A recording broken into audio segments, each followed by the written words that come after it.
Hello, sir. Hello, Ashish, sir. Welcome. It has been a pleasure to have you with us. Sir, you have made a mark for yourself in a very short span of time. You have had a great career trajectory, and you are a big inspiration for a lot of students who want to make it big in their careers, following your footsteps. We can learn a lot from the path you have followed, reaching this far. Sir, your journey started with Willgrow as a portfolio manager. Later, you moved on to Northern Arc, and within no time, you were heading the microfinance and fintech division of the organization. Currently, you are the senior director and head of origination and digital business department of Northern Arc Capital. We are honored to have you with us for the ANC interview sessions we are conducting as a part of building upon the alumni student network interactions. Uh, so, starting with the first question, sir, how was your journey? How has your journey been so far from IFM to this role? You had a background in commerce and taxation, as I was reading. Coming to IFM, how were you able to progress your career in this field, sir, post IFM? Right. No, thanks a lot, Himanshu, for having me here.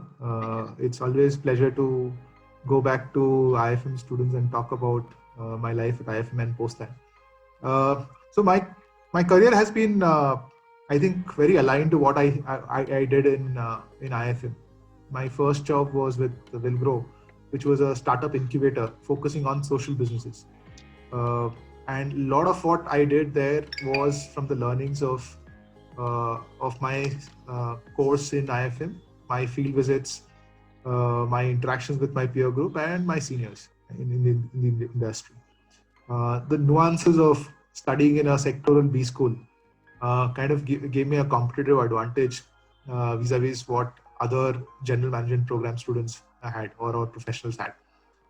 So I had that head start in understanding the segments where I was operating, right? Because in a general management, everyone's looking at only a single bottom line financial, but we are taught or thinking beyond financials, the triple bottom lines, right? The social and the environmental aspect, and that kind of comes in handy even today for me in my current job. Definitely, sir. You are indeed an inspiration for all of us who aspire to walk on your footsteps in making it big. What were some of the key milestones or learnings in this journey that you would like to share with us, sir? I think first milestone is getting a campus placement after a global recession. I think that's the 2009. biggest. Correct. That Correct. is the biggest milestone for me as well as everyone in the batch, right? And it and in fact, everyone had almost two jobs when we came close the placement process. So I think that's the fundamental milestone. The second milestone in my career was when I joined Willgrow and after spending 1 year on finding new transaction, and when I moved to the business incubation role, right? That was my first step in terms of saying that how I progress in my career. The second the milestone for me uh, was when I left Willgrow, because that was a tough decision. I was enjoying the work. I had a great team. I had a great boss. But leaving that job was a very critical decision in my career because uh, I was confused whether to continue with the job or look for something something different just to enhance my own skills. And that's the call I took. So, that's where the second milestone was. The third milestone, in fact, many milestones in my current job. I was lucky to be part of I'm lucky to be a part of a organization which actually promotes initiatives, rewards performance, and kind of allows people to grow into a role and perform. And if you perform, they kind of acknowledge that with your giving you more responsibility, giving you designations, giving you opportunity to build more for yourself and the company. So I think in the current company, there have been many milestones which I'm proud about and I feel privileged about. Definitely, so the learnings you shared were really insightful and definitely will give us an idea on the decisions we will need to take and what aspects require more attention. What would be your advice to the current batch and IFM graduates who are looking to choose similar sectors and considering the opportunities in the sector in such difficult times, basically, right now, the condition is? So I'll share my personal experience and what I look for when I'm hiring someone, right? Uh, Most recruiters and me in particular look for 2-3 aspects in a candidate or in a fresher or whether it's experienced guy. Is that whatever he's done in his life, has he done it well? Or he or she done that well, right? So if someone says that I have participated in a B plan competition, I want to be sure that he was good at it, right? If he's volunteered in a social program, does he understand the nitty gritties of community service, social programs, right? So that's my fundamental yardstick to judge a candidate. The level of preparation, right? If you are meeting someone, know about that person, know about what that person's background is, know about the job, be prepared. And that, I mean, I can't say that enough, but a solid preparation for whatever you do, whether it's a job interview, whether or trying out an equity race for your startup, that preparation goes a long way in terms of giving you a head start in terms of the conversation. The other piece is that when you're prepared, you'll be very confident, and that confidence will work for you. Right? Because the interviewers and many people will try and stress you out, confuse you. But if you are sure, you know what you're saying, you will not falter from the part. Correct. So definitely we'll have to focus on the aspects that you told, and we'll have to work upon it. Definitely that helps in an interview, that is for sure. So what are your favorite memories during your IFM days? The best buddies, seniors, faculty at IFM, some memorable tidbits that you remember and you would like to share? There are many. I mean,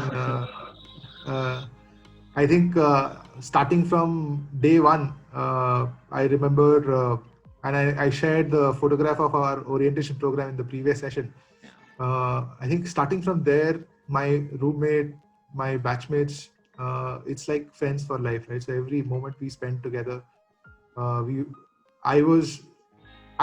come from Bhopal, but I had not really seen Bhopal much when I was studying in school or college, right?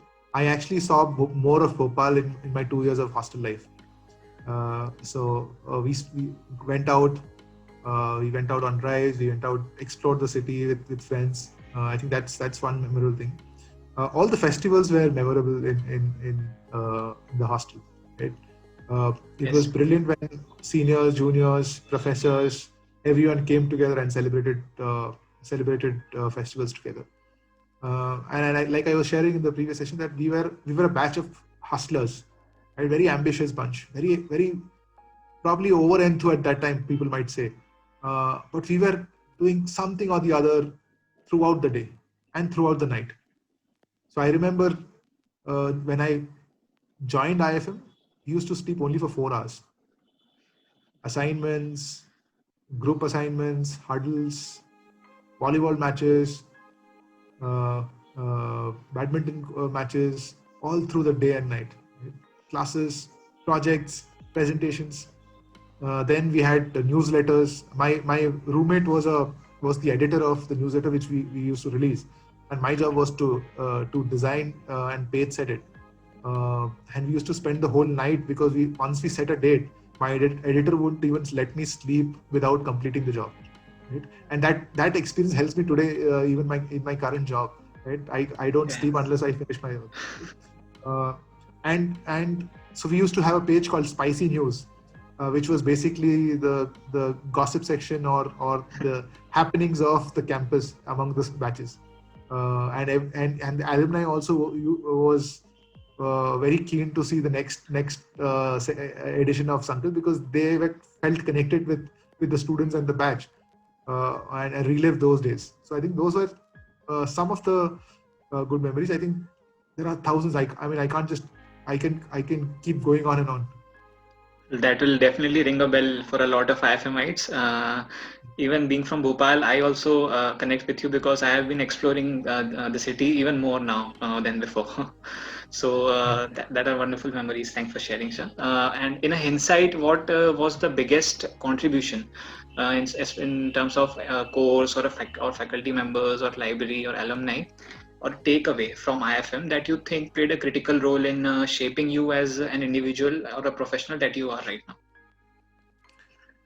I think it's difficult to put a finger to one particular thing. Yeah. I think in a good management program, it's a combination of a lot of things, right? So faculty members played an important role. The resources at IFM played a critical role. My own peer group, my batchmates and my seniors, juniors played an important role in terms of shaping me or shaping my personality. I think it's always a rounded measure, right? Okay. I think the advantage I had was because and every batch thinks that their batch is the best, but I personally think that mine is better than all the best in all batches. But I think when you're among a set of very competitive, ambitious, high quality peer group, you yourself have to perform better to stay in the race. I think that was fundamentally, if at all I have to identify one thing. Good to know, sir, how the institute has been contributing factor in shaping your journey. Now we can't. This was the last question, sir. We can't thank you enough for this kind of gesture, sir. You have set a benchmark in this field for all of us to follow. This will surely inspire the entire IFM community, as we got to learn a lot from the interview.